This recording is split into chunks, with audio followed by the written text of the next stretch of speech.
माढ्यात आदिशक्ती मुक्ताई पालखी सोहळ्याचं स्वागत करण्यात आलं। जेसीबीनं पालखी रथावर फुलांची उधळण करून स्वागत करण्यात आलं। 315 वर्षांपूर्वीची परंपरा असलेला आणि आषाढी वारीच्या सोहळ्यात मुक्ताई पालखी सोहळ्याला विशेष महत्त्व आहे। पालखी सोहळा माढ्यात येताच माढा नगरपंचायतीच्या वतीनं 2 जेसीबीद्वारे पुष्पवृष्टी करण्यात आली। लोकप्रतिनिधींसह प्रशासनाच्या वतीनं स्वागत झालं।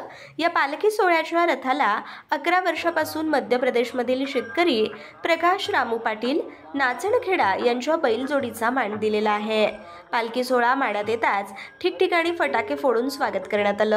हरिनामाचा जयघोष करीत ही पालखी पंढरपूरच्या दिशेनं मार्गस्थ झाली।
मशीन